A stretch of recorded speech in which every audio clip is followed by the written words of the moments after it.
നമസ്കാരം. വാർത്തയിലെ സത്യം വാർത്താധിഷ്ഠിത പരിപാടിയിലേക്ക് ഏവർക്കും സ്വാഗതം.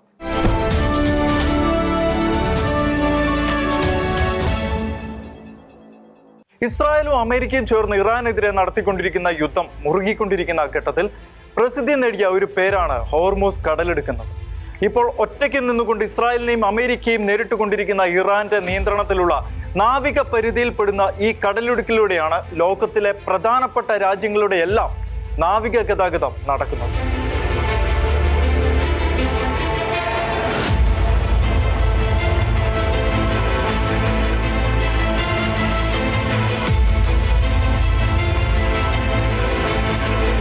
കേവലം പരിമിതമായ വിസ്തീർണം മാത്രമുള്ള ഈ ജലപാത ലോകരാജ്യങ്ങൾക്ക് മുൻപിൽ ഇറാൻ കുട്ടിയടച്ചാൽ ദിവസങ്ങൾക്കുള്ളിൽ അതിന്റെ ഗുരുതരമായ പരിണിതഫലങ്ങൾ വീടിന്റെ അടുക്കളയിൽ മാത്രമല്ല മനുഷ്യരുടെ പോക്കറ്റിലും പ്രതിഫലിക്കുമെന്ന കാര്യം എല്ലാവർക്കും മനസ്സിലായി കഴിഞ്ഞു. ഇറാന്റെയും ഒമാനോട് ചേർന്നുള്ള തെക്ക് കിഴക്കൻ ഗൾഫിന്റെയും ഇടയിൽ സ്ഥിതി ചെയ്യുന്ന വളരെ ഇടുങ്ങിയതും എന്നാൽ ഏറ്റവും പ്രധാനമായ ജലപാതയാണ് ഇപ്പോൾ ലോകത്തിന്റെ മുഴുവൻ ശ്രദ്ധയും ആകർഷിച്ചിരിക്കുന്ന ഹോർമൂസ് കടലിടുക്ക്. ഇറാനോട് ചേർന്നുള്ള പേർഷ്യൻ ഗൾഫിൽ നിന്ന് അന്താരാഷ്ട്ര നാവിക പാതയിലേക്കുള്ള തുറന്ന സമുദ്രത്തിലേക്കുള്ള ഒരേ ഒരു പാതയായ ഹോർമൂസ് ലോകത്തിലെ ഏറ്റവും തന്ത്രപരമായ പ്രധാനപ്പെട്ട കടലിടുക്കുകളിലൊന്നാണ്. ഇറാന്റെ തെക്കൻ തീരമായ ഹോർമൂസിന്റെ തെക്കൻ തീരത്ത് യുണൈറ്റഡ് അറബ് എമിറേറ്റ്സും ഒമാന്റെ ഭാഗമായ ഉപദ്വീപ് മുസന്തയുമാണ് സ്ഥിതി ചെയ്യുന്നത്. ഹോർമൂസ് കടലിടുക്കിന്റെ 29 നോട്ടിക്കൽ മൈൽ അഥവാ 54 കിലോമീറ്റർ വിസ്തീർണത്തിലാണ് ഈ കടലിടുക്ക് സ്ഥിതി ചെയ്യുന്നത്. ഗൾഫ് രാജ്യങ്ങളിൽ നിന്നും പെട്രോളിയം ഇറക്കുമതി ചെയ്യുന്ന ലോകത്തിലെ വിവിധ രാജ്യങ്ങൾക്ക് ഹോർമൂസിനെ ആശ്രയിക്കാതെ 1 മില്ലിമീറ്റർ ദൂരം പോലും സമുദ്രത്തിലൂടെ താണ്ടാൻ കഴിയില്ല എന്നതാണ് യാഥാർത്ഥ്യം. യുദ്ധം തുടങ്ങിയതിന് ശേഷമുള്ള ദിവസങ്ങളിൽ ഇന്ത്യ അടക്കമുള്ള ലോകരാജ്യങ്ങളുടെ പാചകവാതക വിനിമയ തലങ്ങളിലേക്ക് കടുത്ത പ്രതിസന്ധിയായി ഇറങ്ങി വന്നതും ഇത് തന്നെയാണ്. ഇറാനുമായുള്ള ഇന്ത്യയുടെ ഡിപ്ലോമാറ്റിക് ഡീലുകൾ അങ്ങേയറ്റം വിജയകരമായിരുന്നതുകൊണ്ട് ഒരു പരിധിവരെ ഹോർമൂസ് കടലിടുക്ക് ഗതാഗതത്തിന്റെ പ്രതിസന്ധികളെ അതിജീവിക്കുവാൻ ഇന്ത്യക്ക് കഴിഞ്ഞു എന്നത് ലോക ശ്രദ്ധയാകർഷിച്ച ഒരു സംഭവം കൂടി ആയിരിക്കുകയാണ് ഇപ്പോൾ.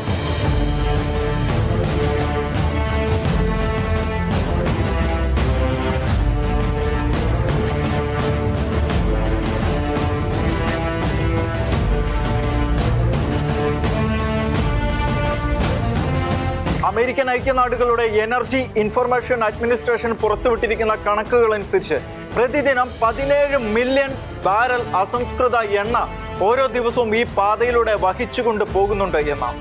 ലോകത്തിലെ മൊത്തം ചരക്ക് നീക്കത്തിന്റെ 20% കടൽ മാർഗമുള്ള എണ്ണ ചരക്ക് നീക്കത്തിന്റെ 40% ഈ ഹോർമൂസ് കടലിടുക്കിലൂടെയാണ് നടക്കുന്നത്. ഇത്തരത്തിൽ പെട്രോളിയം ഗതാഗതത്തിന്റെ കാര്യത്തിൽ നിർണായകമായ സ്ഥാനമുള്ളത് കൊണ്ടാണ് ലോകത്തിലെ ഏറ്റവും തന്ത്രപ്രധാനമായ കടലിടുക്കായി ഹോർമൂസിനെ കണക്കാക്കുന്നത്. ഇപ്പോൾ അമേരിക്കയും ഇസ്രായേലും ഇറാനെതിരെ നടത്തിക്കൊണ്ടിരിക്കുന്ന ആക്രമണങ്ങളുടെ പശ്ചാത്തലത്തിൽ ഈ കടലിടുക്ക് അടച്ചുപൂട്ടുവാൻ ഇറാൻ തീരുമാനിച്ചതോടെയാണ് ഈ കടലിടുക്ക് ലോകത്തിന് മുഴുവനും ഉടക്കായി മാറിയിരിക്കുന്നത്. കഴിഞ്ഞ ജൂണിൽ ഇറാന്റെ ആണവ കേന്ദ്രങ്ങളെ തകർത്ത് തരിപ്പണമാക്കിക്കൊണ്ട് ഇസ്രായേലും അമേരിക്കയും ഇറാനിൽ നടത്തിയ ആക്രമണങ്ങൾക്ക് മറുപടിയായി 2025 ജൂൺ 22 ഇറാൻ പാർലമെന്റ് ഹോർമൂസ് കടലിടുക്ക് അടച്ചുപൂട്ടുവാൻ വോട്ട് ചെയ്യുകയും ഇസ്ലാമിക റിപ്പബ്ലിക്കിന്റെ സുപ്രീം നാഷണൽ സെക്യൂരിറ്റി കൗൺസിലിന്റെ അംഗീകാരത്തിനായി ഈ തീരുമാനം അയക്കുകയും ചെയ്തിട്ടുണ്ട്. എന്നാൽ അന്നത് നടപ്പാക്കിയിരുന്നില്ല. എന്നാൽ ഇപ്പോൾ നടക്കുന്ന യുദ്ധത്തിൽ ഹോർമൂസ് കടലിടുക്ക് അടച്ചുപൂട്ടിയിരിക്കുകയാണ്. ഹോർമൂസ് ജലപാതയ്ക്ക് വീതി കുറവായതിനാലും ഒരേ സമയം വിവിധ കപ്പലുകൾ ഈ പാതയിലൂടെ ഗതാഗതം നടത്തുന്നതിനാലും പരസ്പരമുള്ള കൂട്ടിമുട്ടൽ ഒഴിവാക്കുന്നതിനായി പോകുന്നതിനും വരുന്നതിനും പ്രത്യേക ഗതാഗത പാതകൾ തന്നെ ഇതിനുണ്ട്.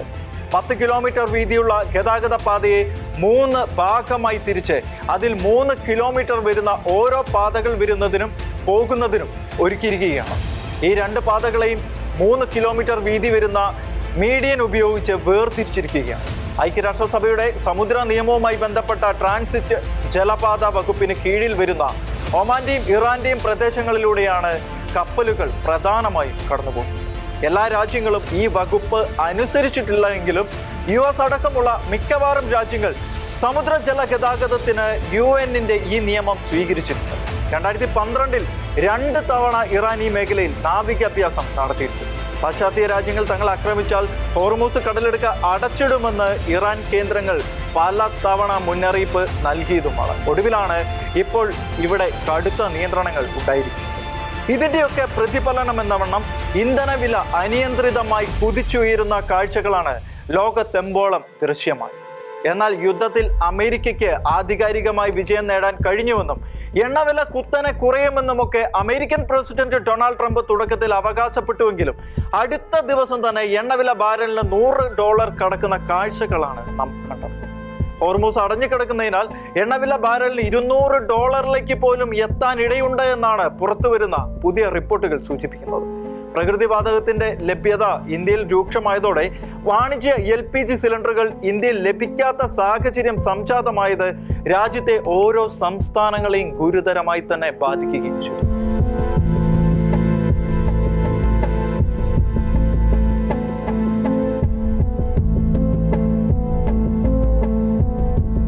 ഗാർഹിക ആവശ്യത്തിന് സിലിണ്ടർ ബുക്ക് ചെയ്താൽ 30 മുതൽ 40 ദിവസങ്ങൾക്ക് ശേഷം മാത്രം അത് ലഭ്യമാകൂ എന്ന ഒരു വല്ലാത്ത സാഹചര്യമാണ് ഇപ്പോൾ നിലവിലുള്ളത്.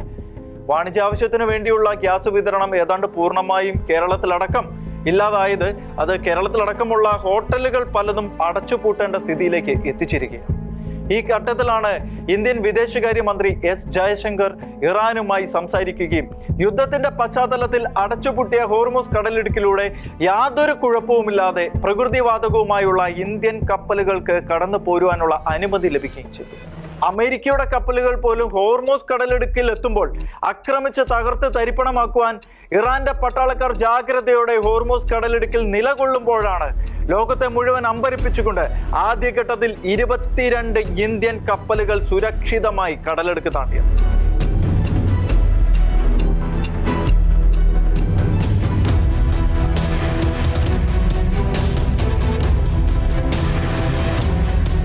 അതിന് പിന്നാലെ ഇന്ത്യയിലേക്കുള്ള രണ്ടാമത്തെ LPG കപ്പലായ നന്ദാദേവിയും ഹോർമൂസ് കടലിടുക്ക് സുരക്ഷിതമായി മുറിച്ചു കിടന്നു. ഗൾഫ് ഓഫ് ഒമാൻ പിന്നിട്ട ശേഷം കപ്പലിന് ഇന്ത്യൻ നാവികസേന സംരക്ഷണം നൽകുകയും ചെയ്തു.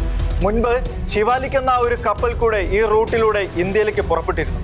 ഈ കപ്പലുകൾ രണ്ടും എത്തിയതോടെ രാജ്യത്തെ LPG പ്രതിസന്ധിക്ക് താൽക്കാലിക പരിഹാരമാകുമെന്നാണ് സർക്കാർ വൃത്തങ്ങൾ പ്രഖ്യാപിച്ചിരിക്കുന്നത്. നാവികസേന യുദ്ധക്കപ്പലിന്റെ അകമ്പടിയോടെയാണ് ശിവാലിക് 40,000 മെട്രിക് ടൺ LPGയുമായി ഈ കപ്പൽ നമ്മുടെ തീരത്ത് എത്തിയത്. ഹോർമൂസ് കടലിടുക്ക് വഴി യാത്ര ചെയ്യാൻ ഇന്ത്യൻ കപ്പലുകൾക്ക് തുടർന്നും ഇറാന്റെ അനുമതി നൽകുമെന്നാണ് ഇപ്പോൾ വരുന്ന റിപ്പോർട്ടുകൾ. സൗദിയിൽ നിന്നും ക്രൂഡ് ഓയിലുമായുള്ള മറ്റൊരു എണ്ണക്കപ്പൽ കൂടി ഇതേ റൂട്ടിലൂടെ ഇന്ത്യയിലേക്ക് എത്തുന്നുണ്ട്.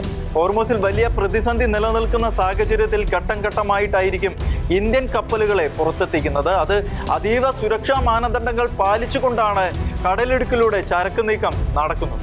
വിശാഖപട്ടണത്ത് കഴിഞ്ഞ മാസം ആദ്യം നടന്ന നാവികാഭ്യാസത്തിൽ പങ്കെടുത്തിട്ട് മടങ്ങിയ ഇറാനിയൻ കപ്പലിനെ അമേരിക്ക ആക്രമിച്ച പശ്ചാത്തലത്തിൽ മറ്റൊരു ഇറാനിയൻ കപ്പലിന് കൊച്ചി തുറമുഖത്ത് അഭയം നൽകുവാൻ ഇന്ത്യ സന്മനസ് കാണിച്ചതോടെ ഇന്ത്യയുടെ പതാക വെച്ച് ഇറാന്റെ നാവിക മേഖലയിലൂടെ നീങ്ങുന്ന കപ്പലുകളെ ഒന്നും ആക്രമിക്കുകയില്ല എന്ന് ഇറാൻ പരസ്യമായി തന്നെ പ്രഖ്യാപിക്കുകയായിരുന്നു. തക്ക സമയത്ത് ഇന്ത്യ കൈക്കൊണ്ട ഡിപ്ലോമാറ്റിക് മാനറുകൾ ഇപ്പോൾ ഇന്ത്യയിലെ പാചകവാതക ക്ഷാമത്തിന് കുറച്ചെങ്കിലും ആശ്വാസമാകുമെന്ന പ്രതീക്ഷയിലാണ് ഏവരും. ഏതായാലും ഗൾഫിൽ നിന്നുള്ള കറുത്ത സ്വർണമായ എണ്ണ കടന്നു പോകുന്ന തന്ത്രപ്രധാനമായ കടലിടുക്കായ ഹോർമൂസിനെ ഒരിക്കലെങ്കിലും ആശ്രയിക്കാതിരിക്കാൻ ലോകരാഷ്ട്രങ്ങൾക്ക് കഴിയും. സൗദിയും UAEയും ഈ കടലെടുക്ക് ഒഴിവാക്കുവാൻ ചെങ്കടലിലൂടെ ഗൾഫിലേക്ക് പൈപ്പ് ലൈനുകൾ നിർമ്മിച്ചിട്ടുണ്ട് എങ്കിലും അത് വളരെ പരിമിതമാണെന്നാണ് റിപ്പോർട്ടുകൾ. സമുദ്രാവകാശങ്ങളെ ചൊല്ലിയുള്ള വലിയ തോതിലുള്ള അന്താരാഷ്ട്ര തർക്കങ്ങൾക്കും ഈ ഒരു കടലെടുക്ക് ഒരുപാട് സാക്ഷ്യം വഹിച്ചതാണ്. ഏഷ്യൻ രാജ്യങ്ങളെയെല്ലാം ഗുരുതരമായി ബാധിച്ചേക്കാവുന്ന ഗുരുതരമായ പ്രതിസന്ധിയിൽ നിന്ന് ഇന്ത്യ തന്ത്രപരമായി അതിജീവനം കണ്ടെത്തിയിരിക്കുകയാണ്. ഇന്ധനക്ഷാമം ഉണ്ടായാൽ വില കുതിച്ചുയരും.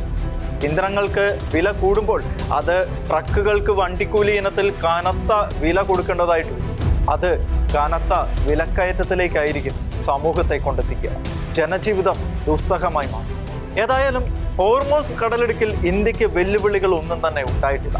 ലോകത്തെ വിസ്മയിപ്പിച്ചുകൊണ്ട് ഇന്ത്യയുടെ ചരക്ക് ഗതാഗതം ഇപ്പോഴും സുഗമമായി മുന്നേറുന്നു.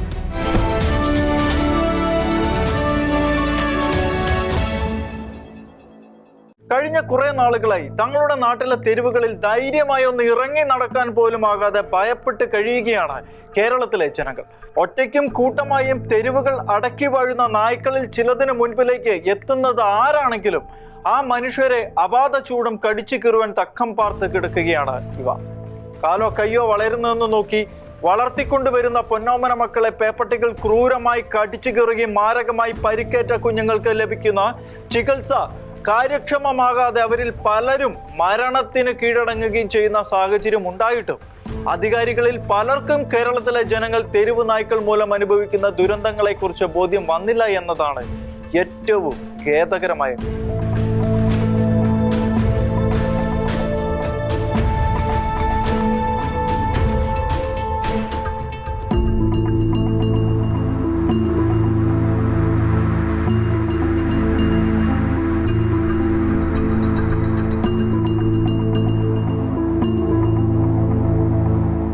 കഴിഞ്ഞ ദിവസം തൃശൂർ എരുമപ്പെട്ടിയിൽ രോഗബാധിതയെ കിടപ്പിലായ 84 വയസ്സുള്ള ഒരു വല്യമ്മയെ തന്റെ വീട്ടിൽ കയറി ഒരു തെരുവ് നായ ക്രൂരമായി കൊല്ലുന്ന കാഴ്ചയാണ് കേരളത്തിലെ ജനങ്ങൾക്ക് കാണേണ്ടി വന്നത്. ഒരു മനുഷ്യായുസ്സും മുഴുവനും ഈ ഭൂമിയിൽ ജീവിച്ച് തലമുറകൾക്ക് ജന്മം നൽകി അവരെ പോറ്റി പുലർത്തി നല്ല വാർദ്ധക്യത്തിന്റെ സ്വാഭാവിക മരണം കാത്തുകിടന്ന ഒരു അമ്മയെ സ്വന്തം വീടിനുള്ളിൽ പോലും കയറി കടിച്ചു കീറുവാൻ ഈ തെരുവ് പട്ടികൾ മടിച്ചില്ല എങ്കിൽ കേരളത്തിലെ ജീവിതം സ്വന്തം വീടിന്റെ 4 ഭിത്തികൾക്കുള്ളിൽ പോലും സുരക്ഷിതമല്ല എന്ന കാര്യം അടിവരയിട്ട് ഉറപ്പിക്കുകയാണ് ഈ സംഭവം. ഈ ദുരന്തത്തിന് നാട് ഭരിക്കുന്നവരും ഞങ്ങളല്ലാതെ വേറെ ആരും കേരളത്തെ രക്ഷിക്കാനില്ല എന്ന് പ്രചരിപ്പിച്ച് വോട്ട് അഭ്യർത്ഥിച്ചിറങ്ങുന്നവരും മാറ്റം വരുത്താൻ ഇറങ്ങുന്നവരും ഉത്തരവാദിത്തം കാണിച്ചേ തീരും. കാർത്യായനി അമ്മയുടെ മുഖത്തും ശരീരമാസകലവും മാരകമായി കടിച്ചും മാന്തിയും പരിക്കേൽപ്പിച്ചാണ് തെരുവുനായ മടങ്ങിയത്. കാർത്യായനി അമ്മയ്ക്കൊപ്പം മുറിയിലുണ്ടായിരുന്ന അവരുടെ രോഗിയായ മകൻ ദേവദാസിനും നായയുടെ കടിയേറ്റു. ഭക്ഷണവുമായി എത്തിയ മറ്റൊരു മകനായ മണിയാണ് രക്തത്തിൽ കുളിച്ചു കിടക്കുന്ന അമ്മയെ ആദ്യം കണ്ടത്. കാർത്യായനി അമ്മയെ ആക്രമിച്ച നായയ്ക്ക് അവിടം കൊണ്ട് ക്രൗര്യം തീരാതെ അതിനുശേഷം സമീപത്തെ വീട്ടിലെ ജോലിക്കാരെയും ആക്രമിച്ചു. വിവരമറിഞ്ഞതിനെ തുടർന്ന് സ്ഥലത്തെത്തിയ പോലീസും നാട്ടുകാരും ചേർന്ന് രാത്രി വൈകിയും തിരച്ചിൽ നടത്തിയെങ്കിലും അപ്പോൾ നായയെ കണ്ടെത്താനായില്ല. പരിശീലനം ലഭിച്ച പ്രത്യേക സംഘം എത്തിയാണ് ഈ നായയെ കീഴ്പ്പെടുത്തിയത്. കേരളത്തിന്റെ തെരുവുകൾ കീഴടക്കിക്കൊണ്ട് നായ്ക്കൾ ചുരക്കുതിയോടെ അലറുമ്പോൾ ഭയന്നിട്ട് പുറത്തിറങ്ങുവാനോ മക്കളെ സ്വസ്ഥമായി സ്കൂളുകളിൽ വിടുവാനോ കഴിയാത്ത അന്തരീക്ഷത്തിൽ ആകുല ചിത്തരായിരുന്ന കേരളത്തിലെ ജനങ്ങൾ ഇപ്പോൾ സ്വന്തം വീട്ടിൽ പോലും സുരക്ഷിതരല്ല എന്ന തിരിച്ചറിവിൽ വിറങ്ങലിച്ച് കഴിയുകയാണ്. കഴിഞ്ഞ 10 വർഷത്തിനുള്ളിൽ തെരുവ് നായ്ക്കളുടെ ആക്രമണത്തിൽ കൊല്ലപ്പെട്ടത് 120ഓളം മനുഷ്യരാണ്. ഇതാണ് ഏറ്റവും കൂടുതൽ നടക്കുന്ന സത്യം. 21 പേരോളം മരിച്ച കൊല്ലം ജില്ലയാണ് ഏറ്റവും കൂടുതൽ തെരുവുനായ ആക്രമണം ഉണ്ടായത്. തിരുവനന്തപുരത്ത് 16ഉം പാലക്കാട് 13ഉം ആലപ്പുഴയിൽ 12ഉം തൃശ്ശൂരിൽ 11ഉം കോഴിക്കോട് 9, പത്തനംതിട്ടയിലും കണ്ണൂരും 7 വീതവും ഇടുക്കിയിലും വയനാടും 3 വീതവും മലപ്പുറം, കോട്ടയം, കാസർഗോഡ് ജില്ലകളിൽ യഥാക്രമം 4, 2, 1 വീതവും ആളുകളാണ് തെരുവുനായയുടെ ആക്രമണത്തിൽ കൊല്ലപ്പെട്ടത്. 1.25 വയസ്സുള്ള പിഞ്ചു കുഞ്ഞു മുതൽ 90കാരി വരെ ഈ കാലഘട്ടത്തിൽ തെരുവുനായയുടെ കടിയേറ്റ് മരിച്ചു. 2 വർഷങ്ങൾക്ക് മുൻപ് കണ്ണൂർ മുഴപ്പിലങ്ങാട് 10 വയസ്സുള്ള നിഹാൽ എന്ന ഭിന്നശേഷിക്കാരനായ കുട്ടിയെ സ്വന്തം വീട്ടുമുറ്റത്ത് നിന്ന് കടിച്ചു വലിച്ചിഴച്ച് കൊന്നു കുറ്റിക്കാട്ടിൽ കൊണ്ടിട്ട തെരുവുനായയുടെ ക്രൂരത കേരളത്തിലെ ഒരു ജനതയ്ക്കും മറക്കാനാകാത്തതാണ്. ആ ശ്രേണിയിൽ ഏറ്റവും പുതിയതാണ് എരുമപ്പെട്ടിയിലെ കാർത്യായനി അമ്മയുടെ ദാരുണമായ മരണം. പക്ഷേ അത് അവസാനത്തെ തെരുവുനായ ആക്രമണമായിരിക്കുമെന്ന് ആർക്കും ഉറപ്പിക്കാൻ സാധിക്കില്ല. അധികാരികൾക്കും ഇക്കാര്യത്തിൽ തെല്ലും ഉറപ്പ് പറയാനാവില്ല. മുൻപ് തെരുവുനായ ശല്യം രൂക്ഷമായിരുന്നപ്പോൾ അതിശക്തമായ വിവാദങ്ങൾ ഉണ്ടായ ഘട്ടത്തിൽ IAS ഉദ്യോഗസ്ഥനായ ബിജു പ്രഭാകർ പറഞ്ഞത് ചില ബ്യൂറോക്രാറ്റുകളും വാക്സിൻ മാഫിയകളും തമ്മിലുള്ള അവിശുദ്ധ കൂട്ടുകെട്ടിന്റെ പരിണത ഫലമായിട്ടാണ് കേരളത്തിലെ ജനങ്ങളെ ആക്രമിക്കുവാൻ നായ്ക്കളെ തെരുവുകളിലേക്ക് ഡംപ് ചെയ്യുന്നതെന്നായിരുന്നു. V-Guard group chairman Kochouseph Chittilappilly അടക്കമുള്ളവർ തെരുവ് നായകൾക്കെതിരെ രൂക്ഷമായ ഭാഷയിൽ പ്രതികരിച്ചുകൊണ്ട് രംഗത്ത് വരികയും ചെയ്തെങ്കിലും ആ ബഹളം ഒന്ന് അടങ്ങിയപ്പോൾ കഴുത്തിൽ ബെൽറ്റില്ലാത്ത ശൂനക സംഘങ്ങൾ തെരുവുകൾ കീഴടക്കുകയും അതിന്റെ ലേറ്റസ്റ്റ് എപ്പിസോഡായി ശയ്യാവലംബയായ ഒരു മാതാവിന്റെ പ്രാണൻ തന്നെ അവ കടിച്ചു പറിച്ചെടുത്തു. അധികാരികൾക്കും നായ്പ്രേമികൾക്കും ഇപ്പോഴും ഒരു കുലുക്കവുമില്ലാത്തത് നായ്പതിയായി ജീവിച്ചിരിക്കുന്നതും നായ്ക്കൾ കടിച്ചെടുത്തതും അവരുടെ ആരുടെയും ജീവനല്ലാത്തത് കൊണ്ട് തന്നെയാണ്. എന്നാൽ നമ്മുടെ പരമോന്നത നീതിന്യായ കോടതി ഈ വിഷയത്തിൽ കൃത്യമായ നിരീക്ഷണങ്ങൾ തന്നെയാണ് നടത്തിയിട്ടുള്ളത്. കഴിഞ്ഞ വർഷം അവസാനത്തോടെ സുപ്രീം കോടതി പുറപ്പെടുവിച്ച ഇടക്കാല ഉത്തരവിൽ വിദ്യാഭ്യാസ സ്ഥാപനങ്ങൾ, ആശുപത്രികൾ, റെയിൽവേ സ്റ്റേഷനുകൾ തുടങ്ങിയ പൊതുവിടങ്ങളിൽ നിന്ന് തെരുവ് നായ്ക്കളെ അടിയന്തരമായി നീക്കം ചെയ്യണമെന്നും ഇത്തരത്തിൽ പിടികൂടുന്ന നായ്ക്കളെ വന്ധ്യീകരണത്തിനും വാക്സിനേഷനും ശേഷം അതേ സ്ഥലത്ത് ഒരു കാരണവശാലും തിരികെ വിടുവാൻ പാടില്ല എന്നും അതിന് പകരം പ്രത്യേക സജ്ജമാക്കിയ ഷെൽട്ടറുകളിലേക്ക് മാറ്റണമെന്നും ഉത്തരവിട്ടിരുന്നു. രാജ്യത്ത് വല്ലാതെ ബാധിച്ചിരിക്കുന്ന തെരുവ് നായ ശല്യവുമായി ബന്ധപ്പെട്ട കേസുകളിൽ സുപ്രീം കോടതിയിലേക്ക് ഹർജികളുടെ നീണ്ട നിര തന്നെ എത്തിയിരിക്കുകയാണ്. അത് കണ്ട് അമ്പരന്ന ജസ്റ്റിസുമാരായ വിക്രംനാഥ്, സന്ദീപ് മേത്ത എന്നിവരടങ്ങിയ ബെഞ്ച് നിരീക്ഷിച്ചത് മനുഷ്യൻ കക്ഷികളായ വ്യവഹാരങ്ങളിൽ പോലും ഇത്രയധികം അപേക്ഷകൾ കോടതിയിൽ എത്തിയിട്ടില്ല എന്നായിരുന്നു. തെരുവുനായ വിഷയത്തിൽ വിവിധ ഭാഗങ്ങളിൽ നിന്നുള്ള താല്പര്യപത്രങ്ങളും ട്രാൻസ്ഫർ പെറ്റീഷനുകളും കോടതിയിലെത്തിയ സാഹചര്യത്തിലായിരുന്നു കോടതിയുടെ ആ നിരീക്ഷണം. പിന്നാലെ കേസ് പരിഗണിച്ചപ്പോൾ കടുത്ത ധാർമ്മിക രോഷത്തോടെ പ്രതികരിച്ച കോടതി തെരുവുനായ വിഷയത്തിൽ മൃഗസ്നേഹികളെ പരിഹസിച്ചുകൊണ്ട് പറഞ്ഞത് ഇനി മനുഷ്യരെ കടിക്കാതിരിക്കാൻ നായകൾക്ക് കൗൺസിലിംഗ് നൽകാൻ കൂടിയേ ബാക്കിയുള്ളൂ എന്നായിരുന്നു. നിയമങ്ങൾ കർശനമായി പാലിക്കുന്നതിൽ അധികൃതർക്ക് വ്യക്തമായ വീഴ്ച ഉണ്ടാകുന്നുവെന്ന് സൂചിപ്പിച്ചുകൊണ്ടായിരുന്നു കോടതി ആ നിരീക്ഷണം നടത്തിയത്. ഇവിടെ ഏറ്റവും വിരോധാഭാസമായി മാറിയത് രാജ്യത്തെ നായകളുടെ എണ്ണത്തിൽ കൃത്യമായ കണക്കില്ലെന്നും ജനങ്ങളെ ബോധവൽക്കരിച്ചാൽ തെരുവ് നായ ആക്രമണത്തെ തടയാമെന്ന് നിലവിളിച്ചുകൊണ്ട് തെരുവ് നായ്ക്കളുടെ സ്വയം പ്രഖ്യാപിത സംരക്ഷകർ കോടതിയിൽ വാദമുന്നയിച്ചതാണ്. അപ്പോൾ ക്ഷുഭിതമായ കോടതി കൗൺസിലിംഗ് പരാമർശം നടത്തിയത് കൂടാതെ തെരുവ് നായ്ക്കളുടെ പെരുമാറ്റം മുൻകൂട്ടി വായിച്ചെടുക്കുവാൻ പറ്റില്ല എങ്കിൽ സ്കൂളുകൾ, ആശുപത്രികൾ, കോടതികൾ തുടങ്ങിയ സ്ഥലങ്ങളിൽ ഇവയെ നീക്കം ചെയ്യുന്നത് എന്തിനാണ് എതിർക്കുന്നതെന്ന് ചോദിച്ചപ്പോൾ നായപ്രേമികൾക്ക് മറുപടിയില്ലായിരുന്നു. കേസ് വീണ്ടും പരിഗണിച്ചപ്പോഴും കോടതിയുടെ ഭാഗത്തു നിന്നുണ്ടായത് അതിരൂക്ഷമായ പരിഹാസമായിരുന്നു. നായ്ക്കളും പൂച്ചകളും ശത്രുക്കളാണ്, അതിനാൽ പൂച്ചകളെ പ്രോത്സാഹിപ്പിക്കണമെന്നായിരുന്നു കോടതിയുടെ ആക്ഷേപം. വിഷയത്തിൽ വിട്ടുവീഴ്ചയില്ലാത്ത നിലപാടുമായി രംഗത്തെത്തിയ സുപ്രീം കോടതി ഇനിയും തെരുവ് നായ്ക്കളുടെ ആക്രമണത്തിൽ പ്രായമുള്ളവരോ കുട്ടികളോ പരിക്കേൽക്കുകയോ മരണപ്പെടുകയോ ചെയ്താൽ ഉത്തരവാദിത്തപ്പെട്ട സംസ്ഥാന സർക്കാരുകൾ ഭീമമായ നഷ്ടപരിഹാരം നൽകേണ്ടി വരുമെന്നും വ്യക്തമാക്കി. നായപ്രേമികളുടെ പ്രേമം നിമിത്തം സമൂഹത്തിന് ബുദ്ധിമുട്ടുണ്ടാക്കുന്ന സാഹചര്യത്തിൽ തെരുവ് നായ്ക്കൾക്ക് ഭക്ഷണം നൽകിയേ തീരൂ എന്ന് ശഠിക്കുന്നവർ തെരുവ് നായ്ക്കളെ സ്വന്തം വീട്ടിൽ കൊണ്ടുപോയിട്ടിട്ട് ഭക്ഷണം നൽകിയാൽ മതിയെന്നും കോടതി നിലപാട്. കേരളത്തിൽ അങ്ങോളം ഇങ്ങോളം തെരുവ് പട്ടികളുടെ ആക്രമണത്തിൽ പരിക്കേറ്റവരും കൊല്ലപ്പെട്ടവരും ബന്ധുക്കളും എറണാകുളത്തെ വഞ്ചി സ്ക്വയറിൽ ചേർന്ന് സമരം നടത്തിയിരുന്നു.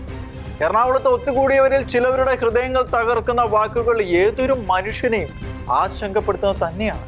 സംസ്കാര സമ്പന്നരാണ് എന്ന് നാഴികയ്ക്ക് 40 വട്ടവും ഊറ്റം കൊള്ളുന്ന ഈ സമൂഹം നായ്ക്കളുടെ വിഷപ്പല്ലിൽ കുടുങ്ങി ഒടുങ്ങിപ്പോകാതിരിക്കാൻ കടുത്ത ജാഗ്രത കൈക്കൊണ്ടേ മതിയോ.